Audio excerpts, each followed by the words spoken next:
Okay, you are live. Good morning. Thank you all for coming. I'd like to call to order the County of Chautauqua Industrial Development Agency. This is the Board of Directors meeting. It's a Zoom conference. It's March 23rd, 2021, and it's a little after 10 a.m. We have quorum. I'll take a roll call, please. Mike Metzger is here. Gary Henry? Here. Anzauer? Here. Mark Odell? Is Stephen Thorpe? Here. Jay Churchill? Here. Brad Walters? Here. Let the record show that there are 6 members present. We have quorum. We're also expecting Mark Odell and Kelly Farrell Du Bois to join us shortly. I will entertain a motion for the approval of the February 23rd, 2021 minutes that you have in your packet. Thank you for sending out the packet, Rosie. So moved, Mike. Okay, so I have a motion by Brad, seconded by Jay. Any discussion, changes, corrections? Hearing none, all those in favor? Aye. Aye. Aye. Aye. Opposed? Abstain? Motion carried unanimously. Well, we've got some exciting new business today. The Americold Real Estate LP, and I'm going to look for Christine and Millen to present this, please. Christine? Good morning. Yes, we've received a pilot application from Americold Real Estate LP for an exciting new project, prospectively to be located in the town of Dunkirk on William Street. Americold is currently evaluating sites for a new cold storage facility that would serve the Wells Blue Bunny ice cream plant that's located in the city of Dunkirk. They're contemplating construction of a 175,000 square foot cold storage facility on about 20 acres on land that is vacant and has been actively marketed for many, many years. I think most of us are familiar with that property.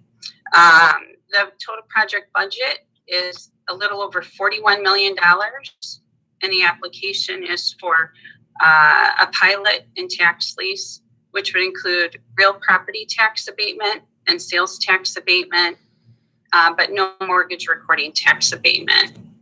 The schedule requested is our standard pilot schedule. This would be no deviation. So just wanted to provide a high-level overview for you. We do have several guests here with us today representing America.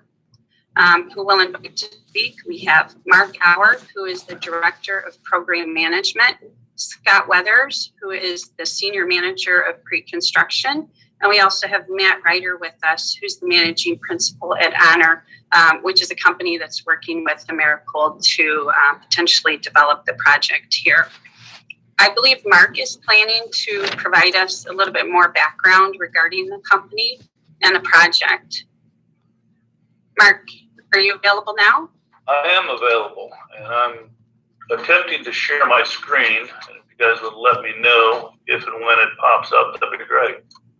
Okay. Well, it's thinking. It's thinking. Rosie, is that possible? Yes. Yes, I have it set up so anyone can share. Okay, thank you. Yep. I'm trying to share my screen, and when I click on it, Okay, it's starting. Are you getting something now? Yes. Yeah. Okay, so you should see a drawing labeled A1.0, bottom right-hand corner. Yes, sir. All right, fantastic. Okay, so this is the conceptual architectural site plan for the proposed development. As Christine mentioned, the 28-acre parcel, which is actually separated by Arrowhead Drive here, and the approximate 8-acre parcel will be undeveloped for the time being, and the larger 20-acre parcel will be our primary development focus for phase one of this facility. Actual architectural footprint with all support areas, dock, and the freezer storage area is approximately 181,000 square feet. So close to 175,000 that Christine mentioned. It's in a state of development, so it's fluctuating slightly right now. The total phase one project is intended to support plant adjacent dedicated facility for Wells Blue Bunny, where we'll take their finished product off of the production facility and then distribute to wholesalers, retailers, and their other distribution ports from this location.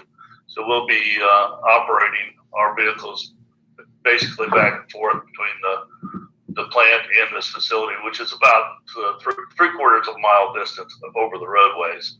As the crow flies, it's less than 1/4 of a mile away from the plant. We will be bringing a total of 68 to 70 full-time jobs to the area. Jobs for the warehouse employees will be at an average rate of about $40,000 to $45,000 annually, and the job is there. Live DJ. I'm sorry. No, that was just our county executive, BJ Wendell, just came on, so Okay. please continue. And then jobs for the managerial, supervisory, and indirect employees. Those average salaries will range between $55,000 to $70,000 range. And then obviously we have a general manager, and his or her salary will be above that range, but that's really only dedicated to one employee. Something good. Full-time jobs coming to the area. We're very excited about the opportunity. This site provides advantages to us, obviously the proximity to Wells Blue Bunny, and we're excited about the job, but we really need this pilot program to go forward for us so that we can support the development of this area. And hopefully, if this first development comes, Wells Blue Bunny and their business will continue to grow, and we will expand this project once we get this wetlands mitigation and abatement taken care of through proper channels and working with the Corps of Engineers. Then we have a site that's expandable, and we can grow this building and bring more jobs to the area. Is there anything else I can share with you? Great. This is exciting, and we really appreciate your development and choosing Chautauqua County. When do you anticipate? What's the timeline for the project? Anticipate hiring, completion, etc. If you could, please. We're hoping to get all of our approvals in place by mid to late April, which would have us breaking ground in very late April or the earliest part of May. And we envision this being about an 11-month construction cycle. So we would be looking to hire employees right after the first of the year, onboard them and start training them, and then have them working in the operational facility by April of 2022. Excellent. Thank you. Other questions from the board or from staff? I'm just curious, what's the working relationship between Americold and the Blue Bunny people? Are you leasing the facility to them? Or are they going to own the facility? Americold will own and operate the facility, and we will have a commercial agreement in place with Wells Blue Bunny that is based on storage rates and velocity or handling through the facility. I see. Thanks. That will be a long-term agreement in excess of 20 years. Great question. Thank you, Brian. Mark, this is Hans Auer. I just want to start by saying it's not very often that I'm on a call like this with somebody that has the same last name as me. It's, Related. it's the first for me, Hans. I've never been in a meeting with another hour that wasn't a family member. I know it. Well, this is good stuff. And you probably are a family member somewhere along the way. So just to follow up to Brad's question, do you have any other agreements in place? Do you partner with Blue Bunny? And because I believe they have other facilities too, don't they? We have a very long-standing relationship with Wells Blue Bunny going back several years, and Wells Blue Bunny is a client of ours that has their product in one of our facilities in Syracuse, in Columbus, in Cartersville, Georgia, and elsewhere. So yes, they're one of our larger dairy clients. Excellent. Well, thank you, Mr. Auer. Well, thank you, Mr. Auer. Highly unusual. This is Gary Henry. Forgive me, I'm not as familiar with Dunkirk as I am in other parts of the county, but are we confident that the roads are good, the infrastructure is all in place, so there's not going to be an issue with trucking back and forth? We are very confident that William Street, which is the frontage road for the facility, is properly engineered, designed, and constructed for truck traffic. And Bennett Road, which is the road we will utilize to travel from the plant to William Street, that is a state highway, and it is in excellent condition and prepared for tractor-trailer traffic. It sees tractor-trailer traffic from the plant anyway, every day. The one hope that we have in working with the state DOT is that we will be able to work out a signalized intersection at Bennett Williams. And if that goes forward, that will be very beneficial to the overall community and to our traffic patterns. Okay, thanks. Gary, Bennett Road is otherwise known as Route 60, just for reference. Okay, I got it. Yeah. Okay. No? Excellent questions and clarification. Any further questions of Mark or his team? If not, we'll move to Millen to explain the resolution. Thank you, Mr. Chairman. Before I do, there were two things that I guess I just wanted to point out that I didn't hear discussed before. The total project cost is over $41 million current estimate, which means that the sales tax benefits that Christine mentioned will be $1,217,000 and change. So obviously a very big project. The other thing is, in addition to the 60 to 70 permanent jobs, there are going to be approximately 250 construction jobs during that construction period, obviously increasing the value of this project for the local economy. Before us today is just the preliminary resolution. Obviously, it is the first step in the process. It authorizes us to enter into a preliminary agreement with the company. And that'll contain indemnities, those kind of things. But more importantly, it authorizes and instructs council and staff to start the due diligence process. We will start accumulating due diligence materials, conduct a public hearing. There's no deviation, so we don't have to worry about that. And then at the end of that process, we would come back to the board for a final approval. So the only thing that this resolution does is it says that the board is interested in moving this process forward. It does not, of course, commit the board to anything. We can't do that until SECRA and the other due diligence processes are done. But this is the first step of the process, and that's what the resolution does.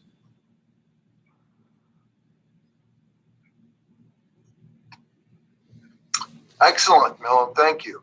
Any questions of Christine or Millen? Well, this is a tremendous project, especially for the North County. And we appreciate, again, you choosing Chautauqua County. I'll entertain Brad, if you could please move new business A1A. Resolution 0323-2101, Americold Real Estate LP preliminary resolution. Thank you. I have a motion. Do I have a second? Second. Motion made by Brad, seconded by Stephen. Any further discussion? Given none, a roll call. Mike, you muted yourself. I constantly do that. I apologize. Mike Metzger votes aye. Gary Henry, Aye. Hans Auer, Aye. Stephen Thorpe, Aye. Jay Churchill, Aye. Brad Walters. Aye. Let the motion show that there are 6 votes in the affirmative. Motion carried unanimously. Thank you very much, and we look forward to the construction is coming up shortly. Okay. Thank you very much. Thank you. Thank you, Dave. Thank you, gentlemen. At this time, I'd like to take the opportunity to see if our county executive, PJ Wendell, would like to make any comments. We appreciate you joining this meeting. Oh, guys, thank you, Mike, and thank you, everybody, for your time today. I apologize. As you know, sometimes things are quiet, sometimes they're a little bit hectic, and this seems to be one of those weeks. So I may have to jump off here early due to another engagement. But I just like to thank everybody. You know, one of the things that has really impressed me the most is the ability of our staff to work together, and the IDA has been instrumental. You know, some criticisms that have been out there is, you know, all we've been focusing, or my office has been focusing on, is the COVID crisis, and the contrary. You know, having partners. I mean, great people like, you know, Mark and Rich and everyone on this call, Linda, and so many you know, Christine. The work is going on. You know, that's the best part. COVID hasn't stopped our IDA and our intent to bring business and industry here to Chautauqua County. So that's just been monumental. And everyone's efforts here to taking the time.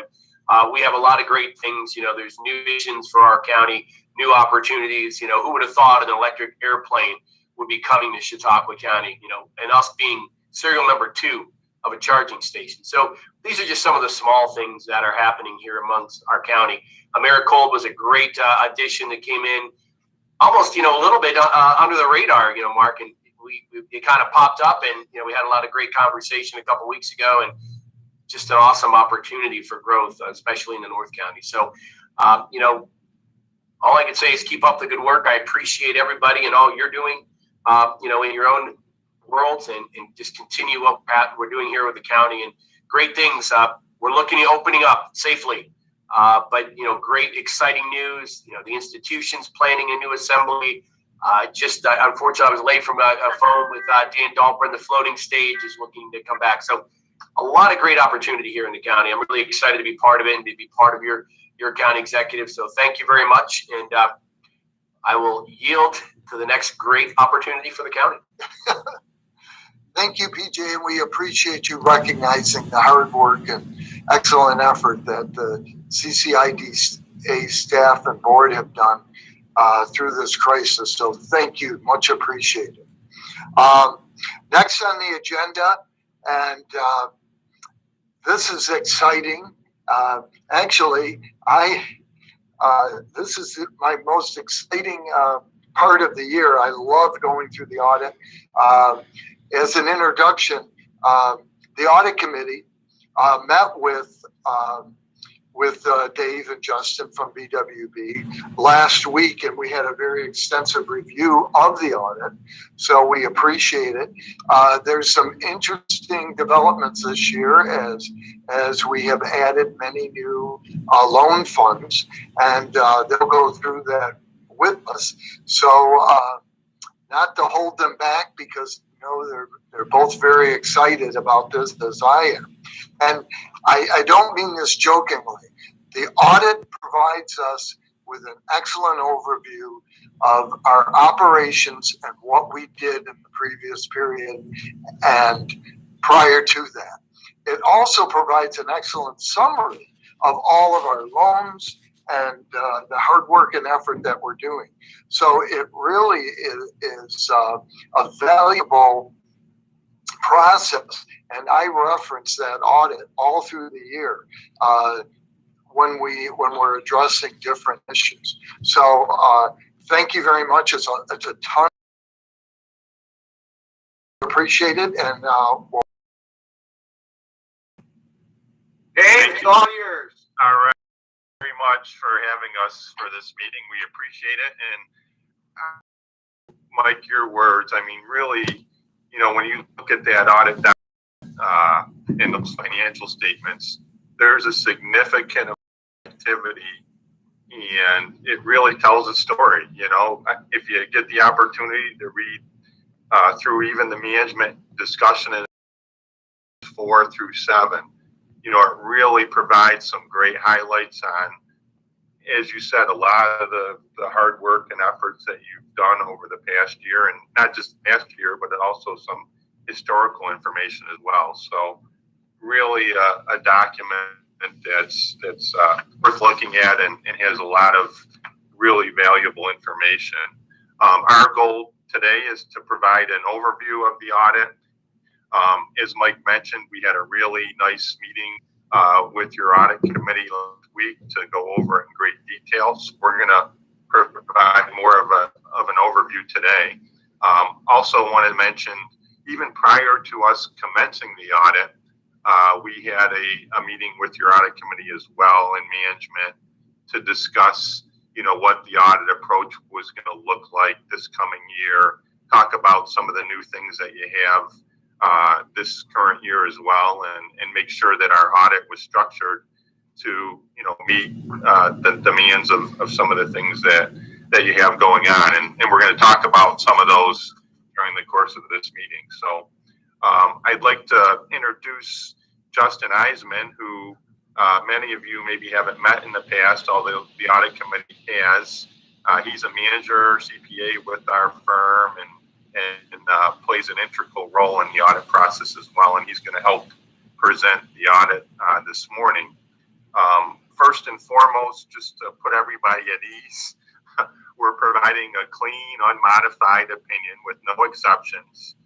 And that's the highest level of assurance that we can provide as a CPA firm. So just want to congratulate everybody, the board, management, and all the staff for obtaining that. That's wonderful news. Okay. So why don't I turn it over to Justin, who's going to comment just a little bit on the numbers, but also talk a little bit about our process with respect to the audit, some of the things that we did during the course of the year that might be informative to the board members. Hi, nice to see all of your faces.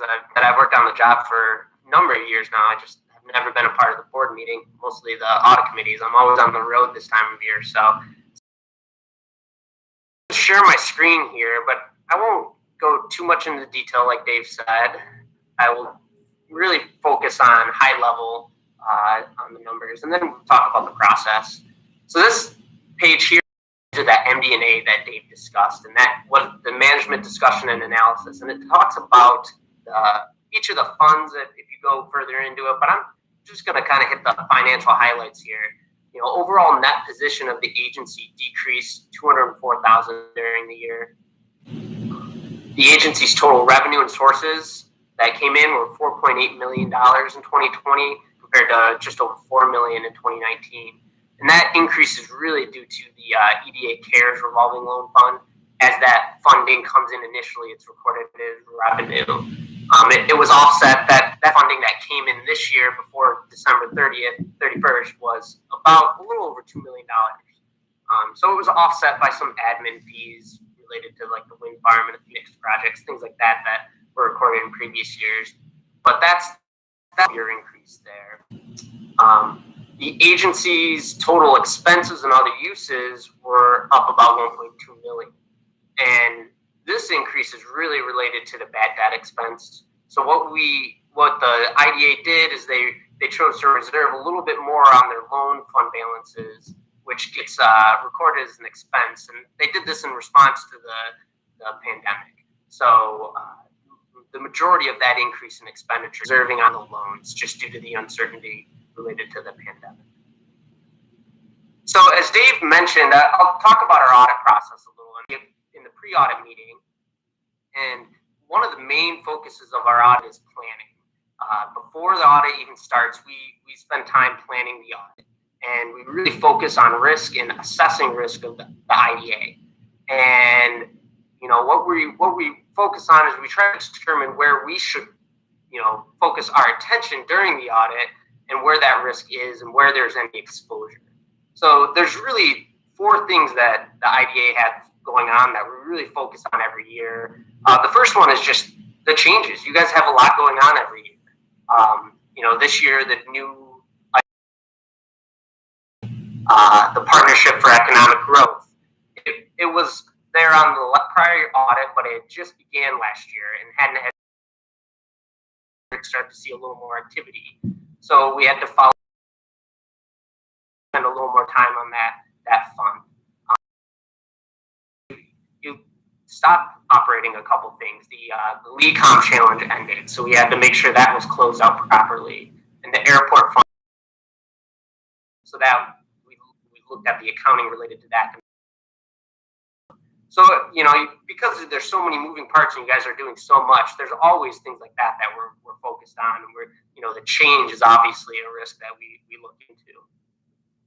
The other things that happen like every year and we look at every year, first is the IDA is a single audit, a federal audit. So because you receive over $750,000 in revenues, it triggers a single audit. And what really triggers the single LTEC fund is federally funded originally years ago. So that always triggers the single audit because that fund is pretty substantial, over $10 million. The EDA CARES fund is a similar type of fund that is federally funded as well now. So that added to your federal loan balances.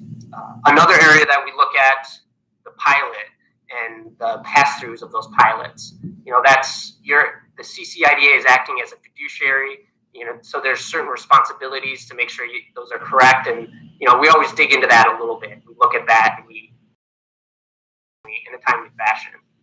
And then the final thing that we really spend a lot of time on, there's obviously other areas of the audit that we look at, but the last thing that we spend a lot of time on are the notes of receivable in the LTEC fund and EDA CARES and, the other funds as well, and the allowance for doubtful accounts on those. So what we've done, we've looked at your amortization schedules, we have them documented, and we recalculate the loan balances at the end of the year, and we're able to tie them out. Well, this year, because there was forbearance for a period and some deferments happened, that test and that spreadsheet we put together really didn't work out this year. So what we did this year to kind of combat that and make sure we felt comfortable with those balances is we confirmed some additional accounts. So typically we send out confirmations to these businesses and they send it back and say they're in agreement with the number that the IDA has on the books. So we did that for a number of past, but then we also tested some additional cash receipts. So we followed the ACHs that come in on a monthly basis for a couple additional months, just to make sure we felt comfortable that they were being properly applied to the loan balances. And we felt really good about that. And then the final thing, and the thing that it can be risky because there's a lot of management decision making and it's an estimate, is that allowance. Typically, Rich probably has a better handle on those loans than anyone. And typically what we've done in the past is we've looked at specific loans. Rich has kind of pulled out loans and said, these are the loans that you might have an issue with, and let's reserve specifically at those targeted loans. And we did that this year still. But then because of the uncertainty of the pandemic, Rich and the IDA chose to reserve against additional loans. It's kind of almost a blanket. The EDA loans we reserve 30% of right from the start, just because those companies are companies that came to us with loans because they're experiencing hardships due to the pandemic. So we kind of felt like that was the prudent thing to do, and I think Rich made the decision very early on, and we felt that was a good number. And then the remaining balances was reserved at 15%, which is a little higher than you've done in the past. So because of the uncertainty of the pandemic, it's probably a more conservative approach to bump that reserve up, and that's what really affected that expenditure increase. And but I think the uncertainty of the pandemic really led to that being a good decision, and to make sure we had enough reserves to cover any possible bad loans out there, because as we don't know what those numbers are going to be, and I'm sure Rich doesn't know either. So I think we kind of worked together, and Rich came up with this amount, and he feels it's pretty comfortable with it. So I know it's Rich unmuted. Do you want to chime in? No, I agree. I mean, unprecedented what happened last year. I mean, again, I want to commend the staff and everybody for all their hard work on the loan funds in particular. But I remember back to those dark days last March when I was the only one in the office, and the phone was ringing off the hook with people who couldn't make their loan payments. I mean, it was just March, April, May, just ringing. And I need 3 months forbearance, 6 months interest only. We did an excellent job of recording that, documenting that, and I give Kay a lot of credit. The ledger is balanced to the penny for these loans, so she did an exceptional job tracking all the requests. And but I'm happy to say that we do see light at the end of the tunnel. We see people starting to pay, and we'll be going over that in executive session, the loan report. Again, I want to thank Dave and Justin. It was a good job. A very difficult year. To, Hans and I talked about this when we first started working at home. I said, well, this is great. We're getting a lot done. As time went on, you realize there are things that you lose, that face-to-face contact with your coworkers, people you rely on, people you need. When that time gets cut down by 40 or 60% because somebody has 2 days off and you have 2 days off, and one of them overlaps, or you're working from home, I mean, it really hurts. So I can't wait to the days when we can get back to all being together and stay together. But it is what it is with the loans, and we'll go over them in detail in executive session. Okay, so then I'm going to share my screen again to show you there are 2 additional reports that are in the full audit. One is the government auditing standards, the independent auditors report on internal controls over those. This is a clean report as well. No modified wording on this report, no findings, nothing of the sort. And then we also have to provide another letter because of that single audit of federal funds that I discussed. And this is an independent auditor's report on compliance with federal programs. And that is also a clean report, no findings related to the federal programs. So then outside of that report, we have 2 other reports. The first one I will talk about is the governance letter. So this is, we provide this to the board to let you know, what your responsibilities are, what our responsibilities are, if we came across any issues in completing the audit. And this is a clean letter. There's only one item, which we've reported for a few years now, that we call a past audit adjustment. And it's basically the IDA records their payroll on a cash basis rather than an accrual basis. So it's just really a timing thing, and rather than make you record that entry, we pass on it, but we do have to divulge that information to you, clue you into that. And then the final report we also give is called the management letter. And I think Dave wanted to kind of chime in and go over this, so I will turn the reins over to him. Thanks, Justin. Yeah, the final letter is really our opportunity to provide a little additional value as far as the audit's concerned. If there's anything that we saw during the course of the audit that we saw maybe could enhance the IDA, or to lead it to anything that's coming on the horizon. And really, when you look at this letter, I think each of those items, at least the first 3, are talking about policy. I think Justin mentioned, in the past, historically, we've kind of really identified specific loans and, reserved against those accordingly based on judgment. And again, the pandemic made us turn a little bit. We had to make decisions that ultimately are just our best estimates.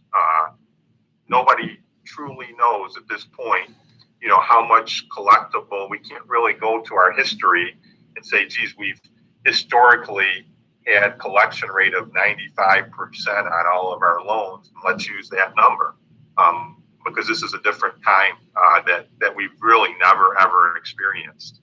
And so I think our point with respect to the loan funds is really to consider, maybe developing a policy, and maybe it would be a policy specifically related to the pandemic, or maybe some of the blanket reserves that you're using, maybe that's something that you could continue to use in the future. And it's something, we're just providing a recommendation to think about that and determine whether or not, a policy is warranted, so that, you can kind of say, this is what we do, and we are following the policy that we've in place that's been vetted by a committee or the board as a whole. And the same for the deferrals and the write-offs. As Rich mentioned, there was a lot of deferrals that had to be made, and you turned on the dime to help out the businesses that were part of the loan funds. And again, there'd be a policy on what the process is for when those are provided. Might not be a bad idea that we're recommending. Journal entries, same thing. You have a process for how journal entries are transacted and then also approved, and we're just recommending to have some type of documentation that states here's what we're doing, and also the policy. Justin mentioned the pass-through funds, which is a large part of our entity, where money comes in and then it passes out to the various municipalities and schools.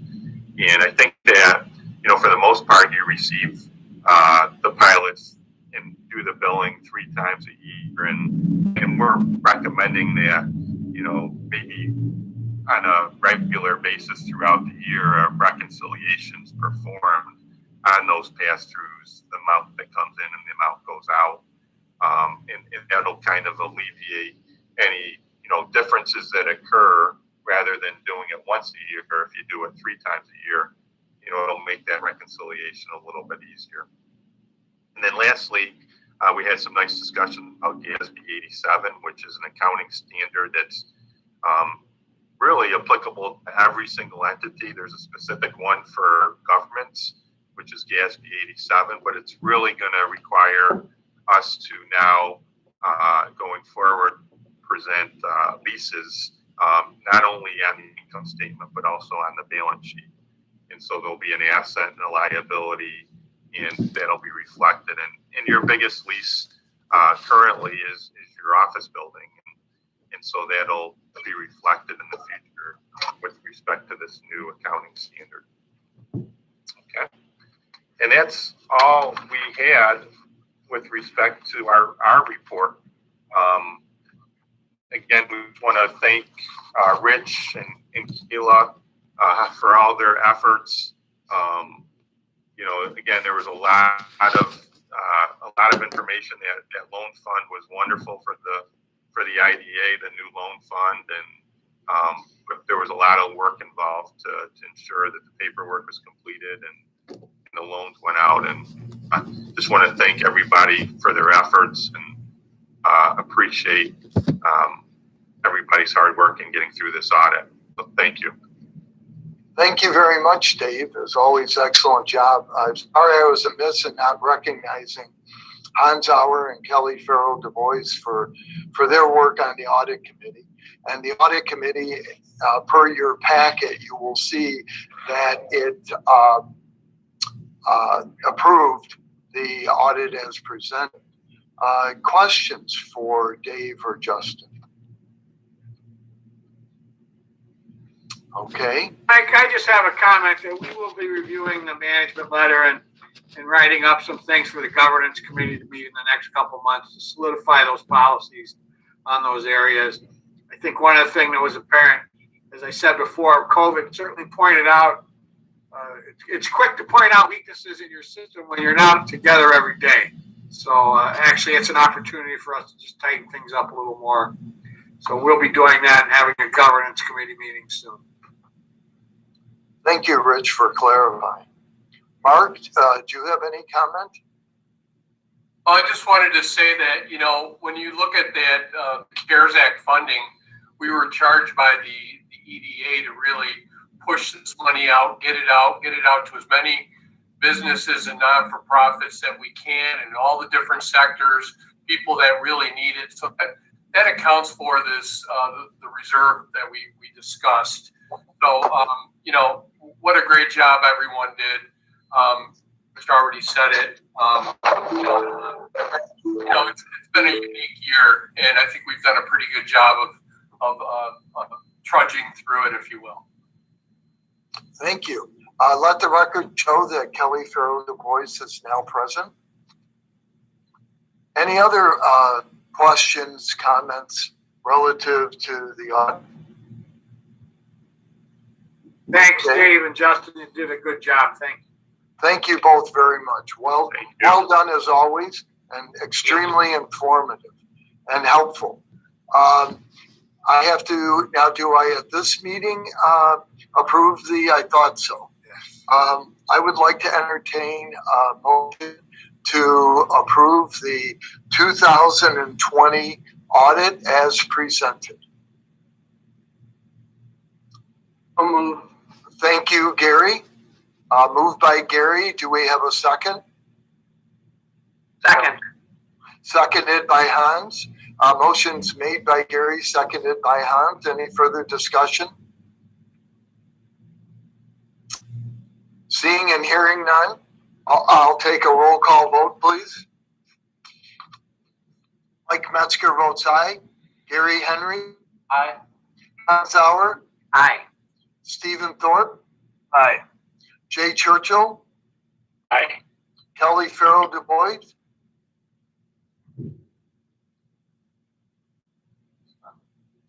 Oh, Kelly?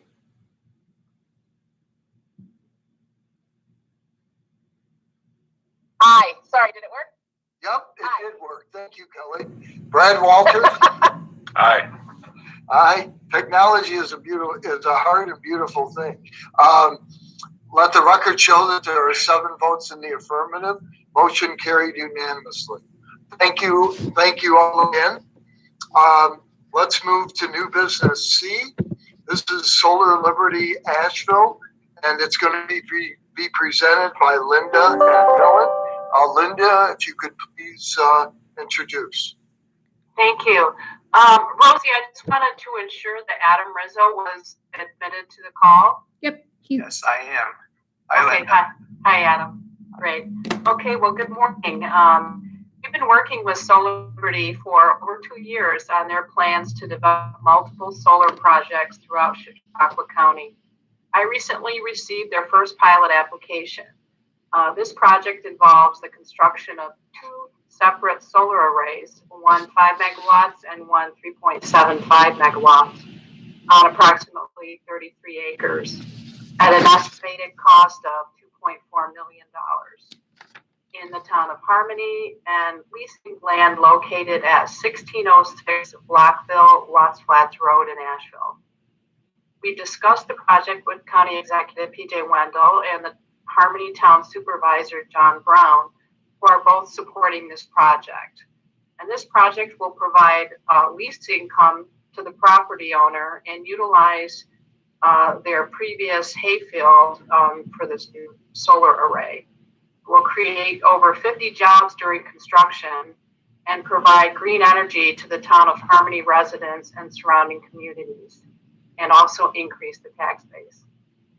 I'm requesting the board's authorization and execution of a preliminary agreement that will include real property tax incentives and a sales and use tax exemption. Millen, would you like to comment on the preliminary agreement at this time? Happy to. Very similar to the preliminary resolution and preliminary agreement that we discussed earlier today. And I'll defer to any specific questions. But this would authorize a preliminary agreement between the applicant and the IDA. They would include indemnity and insurance and those kind of things. It would also authorize and instruct council and staff to start performing due diligence. SECRA, public hearing, those kind of things. Does not bind the IDA, but expresses their initial support for the project. And again, we would do the due diligence, and when everything is wrapped up and we have all of the public input, then and only then would we come back to the board for a final resolution. Thank you. So at this time, I'd like to introduce Adam Rizzo, who is the president of Solar Liberty. And Adam, if you could please provide a brief history of the company, an overview of the project, and then answer any questions that the board may have. Yes, for sure. Thank you, Linda. And good morning, all. This project is especially exciting to me because my brother Nathan and I, who started the company 18 years ago, are from the Chautauqua County area. So this has a special place in our heart, this project. Solar Liberty, as I mentioned, we started 18 years ago. We employ close to 85 people, split between my company and my sister's company here in Western New York. We have approximately 5 employees that travel forth from Chautauqua County to Buffalo on a daily basis for work. This project was selected due to the distribution lines that were located near the property, which allowed for an easy interconnection, as well as the property itself is a great fit for solar. I think that's kind of summarizes the project. I'm happy to answer any questions that may be posed. Adam, Rich Dixon, you talked about this site being good because of the national grid feeder that's there. So the national grid infrastructure that's in Chautauqua County, like in every county, somewhat limits where solar farms can go. So these solar farms at some point are going to be run out of places to be. Is that correct? Just based on the nature of the grid. Can you talk to that for me? Yes, Rich. So our team, what we do is we spend a tremendous amount of time, our engineering team, up front to locate properties and sections for the utility grid that have capacity left.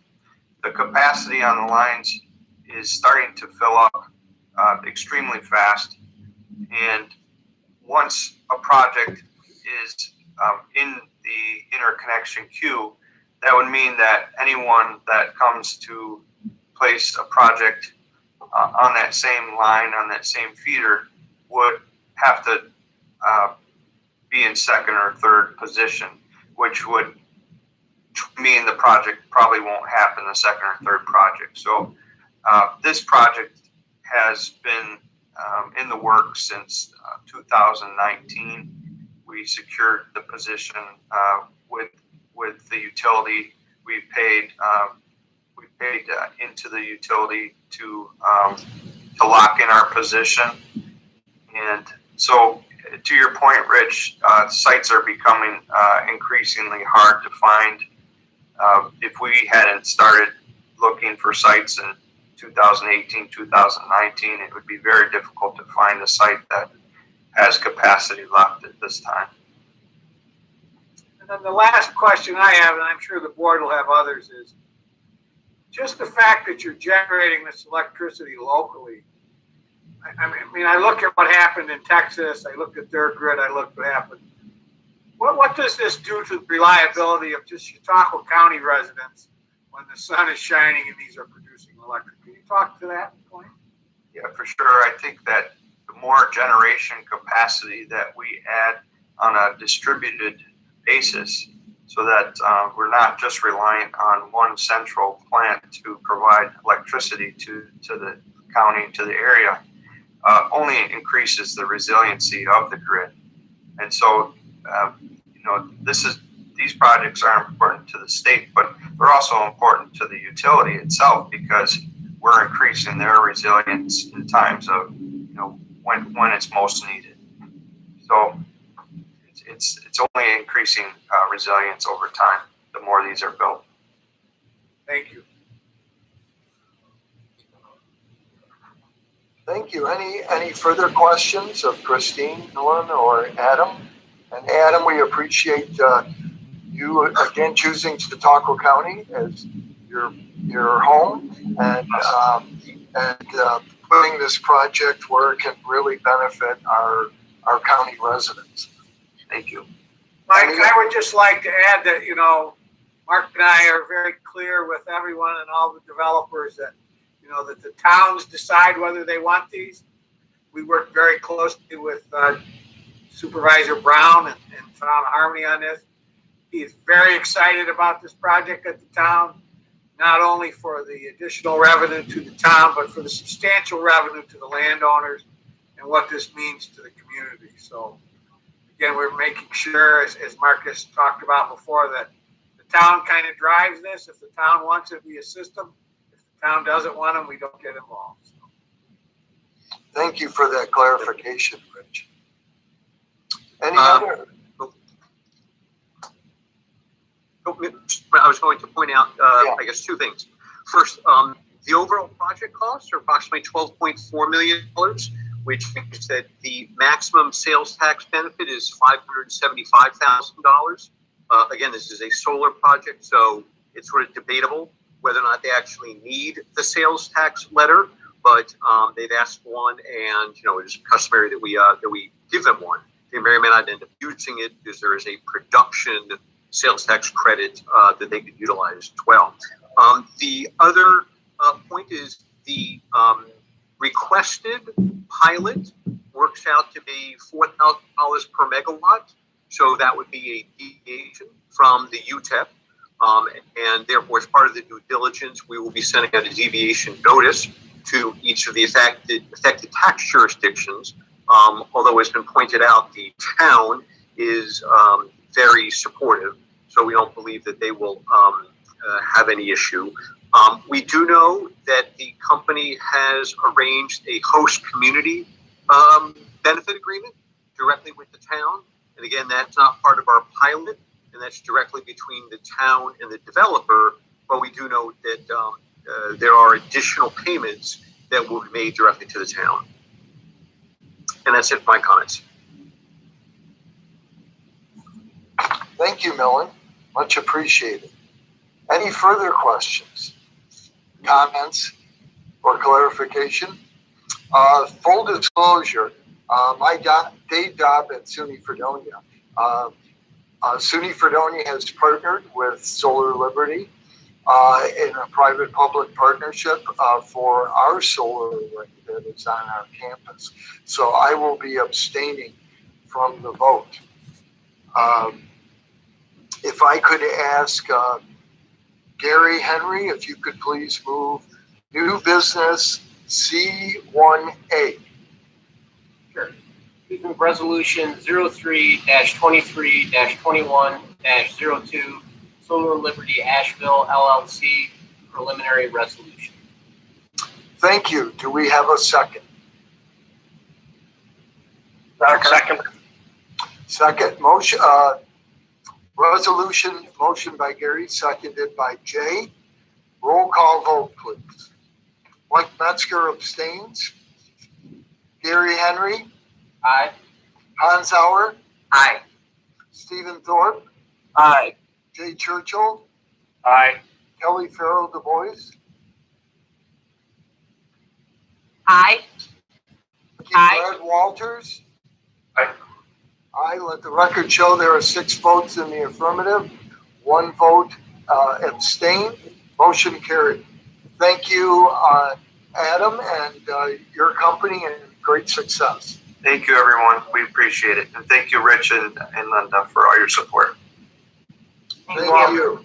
Thanks for joining us today, Adam. You're welcome to stay, or you can close out now. It's up to you. Okay, I will exit. Thank you, everyone. Thank you. Okay, thank you. Thank you. That's it for new business. So I'd like to move to the executive director's report. Mark, please. Yeah, thank you, Mike, Mr. Chairman. I'm not going to say much today. I just wanted to, thank the AmeriCorps team, Matt and Mark and Scott and others. They've been very professional. And I really want to commend Christine, who's a badger, a honey badger, right? I mean, she's meticulous, always on top of it, and worked very well with their team. So thank you, Christine, for all you do, and Rich and others. Also wanted to acknowledge on the audit how, again, how challenging that was, and how our staff stepped up and really did a great job through all of this uncertainty, people not being in the office, protecting against the pandemic, and all these new things we had. We added the Partnership for Economic Growth. We had the Emergency Working Capital Loan Program. We had the PPE grant program. We had the new $10 million CARES Act. We had to create all of these new programs and manage all of that. So it's been, a lot more work, but under challenging conditions. And I think we knocked it out of the park, to be honest with you. So I just want to acknowledge the hard work of the staff, and I want to thank the board, thank our auditors, certainly Justin and Dave have done a great job of auditing all of these new programs, and as always doing a great job. So, last but not least, the Solar Liberty Project, wanted to get them. Want to thank Luda for all her hard work on that. And I also want to acknowledge that Millen Tyler is awesome to work with. He's got a real talent for translating really complex issues into terms that we can all understand, and does just a great job, very responsive. So you, Millen, as well. So with that, I'll turn it back to you, Mr. Chairman. Thank you, Mark. Yes, a lot of exciting projects going on. Excellent. And thank you for recognizing the team. Treasurer's report, or Rich, are you going to have that for next meeting? Yeah, we'll be looking at the first quarter, Mike, in April. We won't have Kayla with us in April for the board meeting, but I'll try my best. We are going to, now that the Partnership for Economic Growth has grown so much, we're going to separate some things into their own funds, make sure that it's in a balancing fund, try to report everything all together as we did on the budget. We kind of kept that separate, so we'll be taking a crack at that and working through that as we go. So that report will be coming in April. Thank you. Okay. At this point in time, I'll entertain a motion to move to executive session for discussion of particular businesses, acquisition of property, or personnel issues. Do I have a motion? So moved. Thank you, Brad. Motion moved by Brad, seconded by Gary. All those in favor? Aye. Opposed? Abstain? Motion carried unanimously. Rosie, if you could please tell us when we're good to go.